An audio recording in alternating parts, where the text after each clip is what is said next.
My special guest is a true international rock superstar.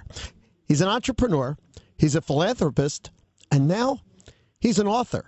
With Motley Crue alone, he's sold over, check this out, 80 million records. As a solo artist, his first 2 albums went to the top of the Billboard 200 charts. This iconic vocalist is heard on songs that defined rock music. How about Shout at the Devil? How about Girls, Girls, Girls? How about Dr. Feelgood? And look, Kickstart My Heart, come on. Vince Neil plays Golden Nugget, Atlantic City on 11/11/11. He's doing something that night he's never done in his life. We're going to talk about that too. The website, vinceneil.net. Please welcome to the Marc Berman Show and NJ.com, Vince Neil. Vince, welcome. Hey, what's up? So let's chat. As a kid growing up in several areas of California, including Compton, who first caught your ears, caught your eyes, and gave you the thought that rock and roll was the way to go? Well, I mean, I grew up, like you said, in Compton, and so I grew up listening to Motown, and the old Motown bands, and but I never really, I loved rock music, growing up, but I never really thought about being in a band, until it just kind of happened by accident when guy asked me to join his band because I had the longest hair in high school, and then that's when I just kind of got into it. I just got into it for the beer and girls, and that was it. Yeah, but you know what? You have the look. You do have the hair, but lots of people have that. But you have this. You got the voice, man. You got the vocal cords. When did that come out? Was that high school? When did you realize you could sing? Well, I didn't know I could. But when this guy asked me to sing for the band, I thought, well, this couldn't be that hard. And so I went into the first rehearsal and learned some Cheap Trick songs and some Zeppelin and Aerosmith, and that was kind of it. We were just a backyard party band, and kind of the rest is history, I guess. It's hard to think of Vince Neil as a backyard party band. Hold on a minute. I need that to sink in. But listen, your first band, Rock Candy, do you ever talk to those guys?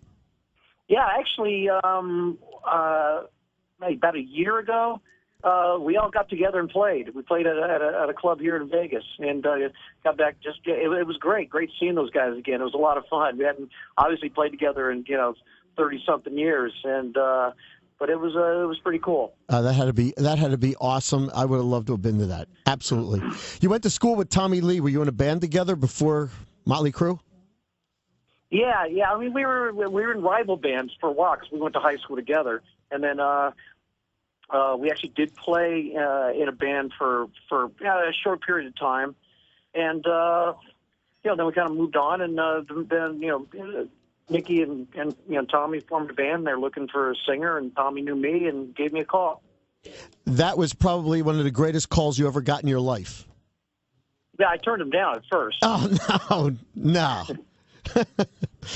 Yeah, well, I mean, because I was already in a band, and we were already playing on the Strip in Hollywood, and this was just a band of. I only knew Tommy. It was a band didn't have a name, and just a couple other guys, and I was happy where I was at. But then I had a falling out with my band, and I had called Tommy back, and they'd actually found another singer, but then they ended up hating him after about 2 weeks, and then they called me back, and I went in and we started jamming together. Okay, so now from rock and roll, man, you've taken this rock and roll and you've branched out into Vince Neil world, man. You're an entrepreneur. So did you wake up one day and say, look, tequila goes pretty good with rock and roll. I think I'll start my own brand, and Tres Rios Tequila was born. How'd you get into this? Well, I actually got into tequila. I was in the wine business first. I was making some wines, some Cabernets and some Chardonnays, up in Northern California, and up in Sonoma, and that was a lot of fun. But then I kind of got bored with the wine, and the tequila kind of jumped out at me, and I kind of went for it. After the tequila, did you need a place to distribute it? So you opened Dr. Feelgoods? Yeah, well, it's actually just called Feelgoods, and I opened up the first one in Palm Beach, in Palm Beach, Florida, and that was 5 years ago. It's still going strong, and had one here in Vegas. But I closed it down because I'm building a new one inside. Looks like inside the Riviera, and then another one on the Strip here in Vegas, and. So, yeah, I'm kind of branching out. Going to actually thinking about opening one up in Atlantic City. Well, that's what we were going to go to, man, because I'll tell you, we're going to touch on that. This is a great town, and you're going to see. Listen, yeah, wouldn't it be great to have a Feelgoods here? Oh, we have beach bars, and a Feelgoods would be a great addition. So, possibly you're looking around, huh? Yeah, we're looking around. So, keep your eyes open. You love Vegas so much. You opened up Feelgoods, and then you decided that to distribute the ink. So you opened up your own parlors. Yeah. I've had the Vince Neil ink on the Strip right across from Caesars for the last 4 or 5 years, and it's doing well, and a lot of people go in and get ink.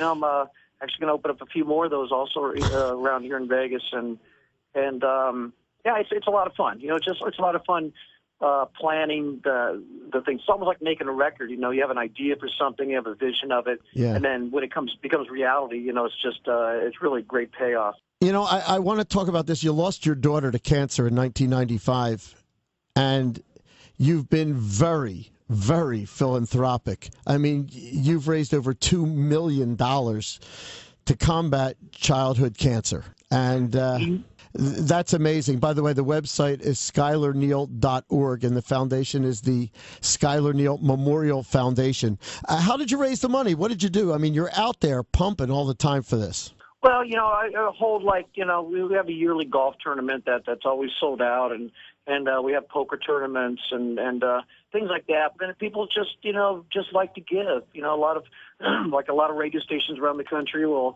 have like benefits and have people. Just call in and donate, and there's been some concerts around that the bands go in and play for the benefit, and everybody's pretty generous and give, and it's really nice. At the end of the year, I get to sit down and write checks to organizations that really need the money. You're a good guy, man. That's good stuff. It really is. You're good. You really are. You also started, can you sit still? You can't, because you just started a luxury air charter service. What's this all about?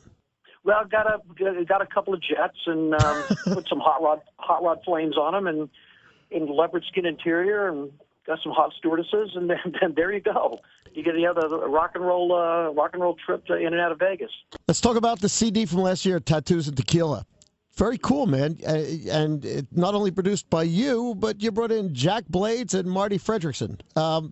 Very cool. It's a compilation of your take on very diverse rock classics. So, for instance, how'd you pick them? You got Nobody's Fault from Aerosmith on there. You're doing that.